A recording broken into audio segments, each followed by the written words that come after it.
Let me see if that's focused. Yeah, that's focused. I don't know what I'm about to say this week. I've tried like a dozen times, maybe not a dozen, but I shit you not, about 6 times to record a vlog. I've done everything from what I call the decision tree, which is basically a 3-speed decision system anchoring on a doomsday scenario about spreadsheets and making purchase orders, all the way to me ranting about things that I really don't think I should be ranting about. And then it occurred to me that I probably should just do what I want to do with the channel and not try and figure it out.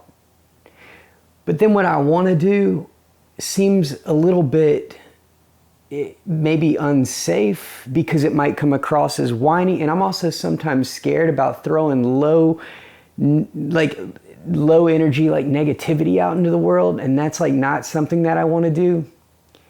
And it all kind of started when I've been trying to answer some of the questions from a previous vlog, and that kind of the I don't know what, I think they're called vlogs. I don't even know anymore. I like YouTube a lot. I like what it does. I like what it offers. And I don't know what these are, but whatever it is.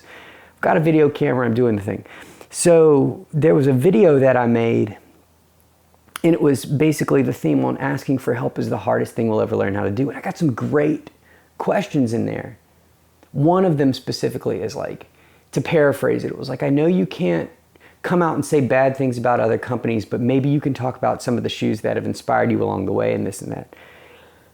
And I just find it so hard to ever talk about other companies, for example, and even to mention them by name, because it doesn't even feel right to do that, because I'm not even really thinking that way. And maybe that's one of the biggest problems that I'll ever have with Atreyu, is that I don't really take like a hard and fast stand on this is why we're great, and this is why we're here, and this is why you need to tune into the channel and press the subscribe button and do all the things. Like, I'm not really, that's not my personality, and that's not the energy that I've ever wanted to bring to the table. In fact, when we've talked about making comparisons in the public, for example, to like what my position is on a $500 racing shoe from Adidas, like I could talk about that all day long, but I don't necessarily think that it's the energy that I want to bring to the brand. So that leaves me in between a rock and a hard place. If we're in fact the underdog and nobody knows the kind of things that we have to do to kind of maintain our position and even be around, then that's what my brother told me the other day. He was like, if you don't tell people things that are going on, then they won't know what's going on.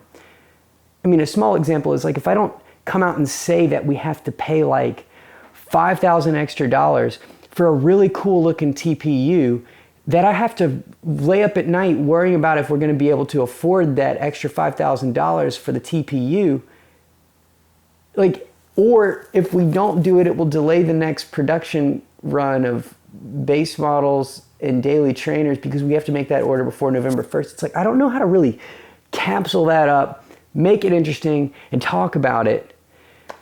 So that's what I've been trying to figure out. It's why there wasn't a vlog Monday, because I've scrapped so many takes. There was a take 1, a take 2, and a take 3, and that's only what I edited for episode 14 or whatever this is.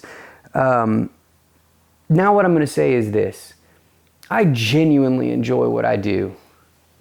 It is hard, very hard, but it is not unlike what everybody else who wakes up every day and has to fight for doing things that they love to do, whether that's in our jobs or in our personal lives or anything. It's not unlike anything else. I like creating relatable content because I always wanted to not just fit in, but to get my needs met socially and mentally, and I wanted to feel like the things that I wanted to do were not impossible. I love encouragement from other people.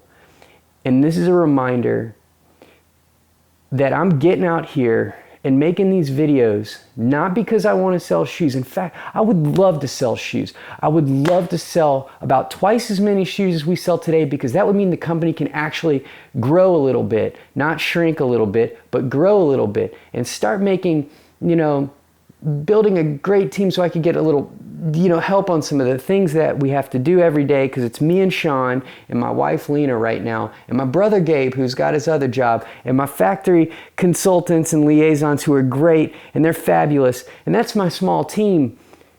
But we need the amount of work that we do, and this is where it gets into a rant, and I don't want to get into a rant. That's not the energy that I want to bring to the table. My job here is to sit in this chair and to say, yes, it is hard. Yes, it is worth it. Yes, I know that doesn't make us more special than any other company or person out there, because everybody gets the opportunity to wake up every day and shoot for what they dream of. What do I dream of? Running is a simulation of a perfect world. I freaking love it. It's given me such good quality and substance in life. It's given me my friends. It's given me health and wellness and that proper communication. And that's why I call it a simulation to a perfect world, because it is so unique. It's so unique. Us designing and selling shoes and talking about simplicity and doing all the things, it's a tough message. It's a tough marketing message, because it's typically easier to just say, this is what we have, this is what it weighs, this is why it's better, this is what the thing is, this is what... And companies fight millions of dollars over an ounce or a half ounce. And that's not us, because we don't believe that that is the essence, the truest essence of running. That's not the culture of running. That's not why I started running. I don't believe that's why you started running. Anybody who's watching this, we started running because we needed something. We asked running to give us something great. That's the feeling that I wanted to tap into. That's where affordability comes in, because it should be accessible to all people. Maybe one day, we'll create a product that's not as affordable objectively as like a base model. Like, it's okay. The base model is not even designed. I don't even think the base model is affordable, by the way. It's not designed to be a shoe that lasts for 300 miles. It was designed for ground feel. We get so many folks that return the shoes because they think it's a budget-friendly shoe, and it's not. It's a very high quality dollar per mile shoe.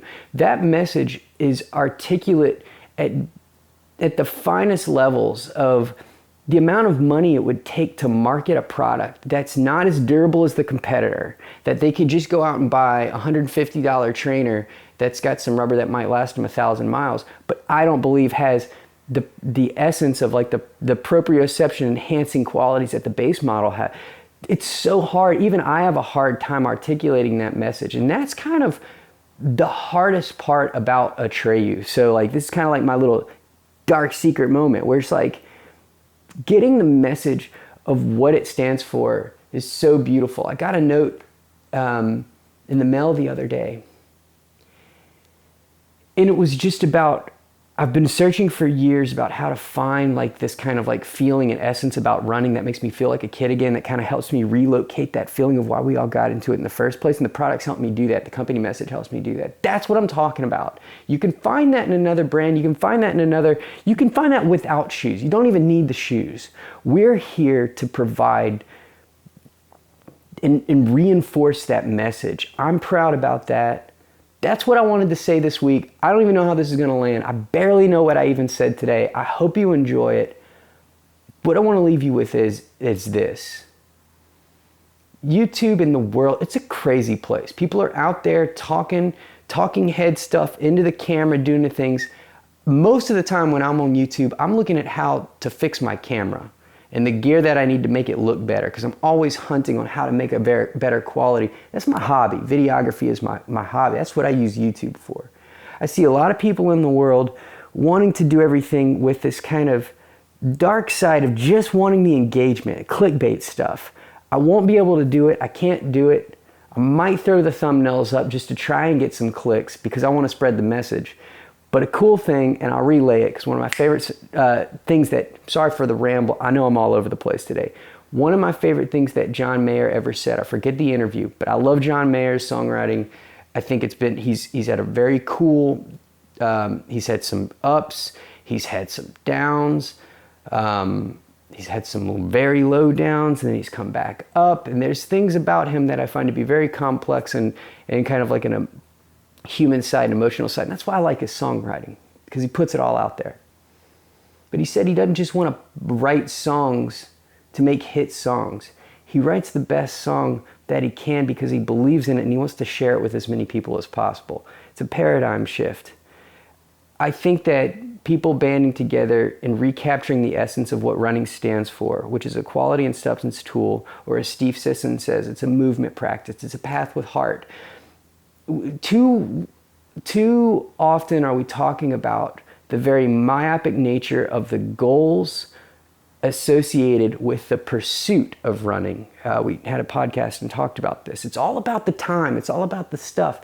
But it's so much deeper than that. That is such one small thing that lives in the sea of intention that is running, that we choose to do, that is a practice every day. That's what Atreyu stands for. That's what we're going to stand for. We know it's a tough marketing message. I'm here to do it. I know you're doing stuff like this in your personal life. I'm sorry I pointed at the camera. I'm not trying to be weird about it. But I know you're doing this at home. I know it's not easy. Sometimes it feels like you're crawling across glass and you're wondering if you need, you have faith to kind of keep moving on. And yes, I'm there too. It's tough sometimes. I'm not 100% positive it's all going to work out. But telling you this because I want for you to know it, because it helps for me to know it. It's not all blue skies and rainbows out there.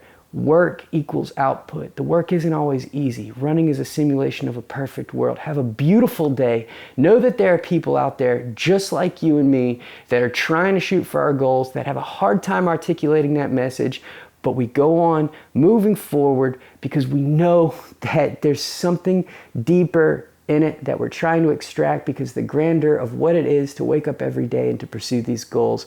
Thank y'all so very much. Thank you for allowing me to do what I do every week. I feel better by saying this. I'm happy I'm going to put this out there. Fuck all the other videos that I did. They all suck. I'm going to get it on track. This is the one I want to put out. Adios for now.